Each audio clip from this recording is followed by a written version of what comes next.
శివాయ. ఓం శ్రీమాత్రే నమః. రేపటి రోజున వైకుంఠ ఏకాదశి, అలాగే ముక్కోటి ఏకాదశి కాబట్టి మహావిష్ణు ఆరాధన అనేటువంటిది మనం ఎక్కువగా చేస్తూ ఉంటాము.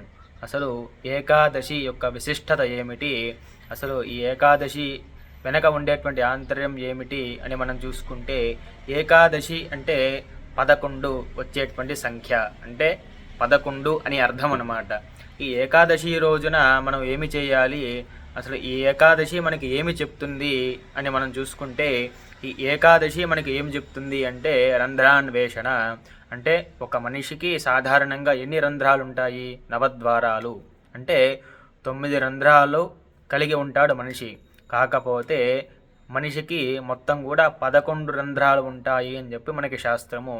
అది ఎలాగా అంటే, తల్లి గర్భంలో ఉన్నప్పుడు మనకి ఆహారం ఎలా వెళ్తుందమ్మా అంటే, తల్లి యొక్క పేగులో నుంచి మనకి ఆహారం వెళ్తుంది, అది ఒక రంధ్రము.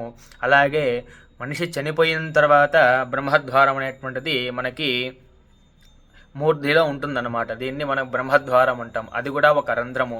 మొత్తం ఈ రెండింటితో కలిపి ఒక మనిషికి మొత్తం కూడా 11 రంధ్రాలు ఉంటాయని చెప్పి మనకి శాస్త్రము.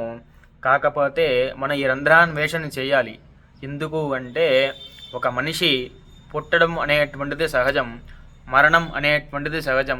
ఈ మధ్యలో ఆ మనిషి ఏ సాధన చేస్తున్నాడు అనేటువంటిదే ప్రధానంగా భగవంతుడు చూస్తాడు. అసలు ఈ జన్మ మనకి ఎందుకు లభించింది అనేటువంటిది మనం తెలుసుకొనవాలి. ప్రధానంగా మనకి నృసింహ శతకంలో ఒక పద్యం చెప్తాడనమాట. మనకి ఒక వైరాగ్యం కలగడానికి ఒక పద్యం చెప్పారు. తల్లి గర్భము నుండి ధనము తేడెవ్వడు, వెళ్ళిపోయేడినాడు వెంటరాదు. లక్షాధికారైన లవణమన్నమగాని, మెరుగు బంగారంబు మింగబోడు. విత్తమార్జన చేసి విర్రవీగుట గాని, కూడబెట్టిన సొమ్ము గుడవబోడు. తుదుకు దొంగల గిత్తులో ధరలు కవును, తేన జుంటింగలియ్యవా తిరువరులకు. పోషణ వికాస శ్రీ ధర్మపురి నివాస, దుష్ట సంహార నరసింహ దురిత దూర. అంటే ఈ భూమి మీదకు నువ్వు ఎలా వచ్చావు? తల్లి గర్భములో నుంచి మన ఒంటి మీద ఒక వస్త్రము, నూలు పోగు లేకుండా బయటికి వచ్చావు. అలాగే చనిపోయిన తర్వాత ఎలా చనిపోతావు?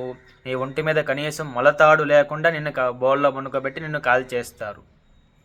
ఇంత మాత్రం దానికి మనం డబ్బులు సంపాదించుకుంటూ, వాటి మీద ఆశ పెంచుకుంటూ, మన భార్య బిడ్డల మీద మమకారం పెంచుకుంటూ బతుకుతూ ఉంటాము. దీనివల్ల ఏమొస్తుంది అంటే, ఒక పైసా పుణ్యం అనేటువంటిది రాదు మనకి.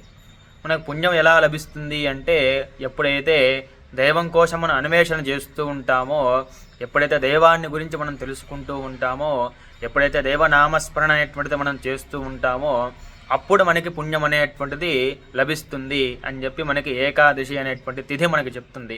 అంటే ప్రధానంగా నిన్ను నువ్వు తెలుసుకో అనేటువంటిది ఈ ఏకాదశి తిథి అనేటువంటిది మనకి చెప్తుంది.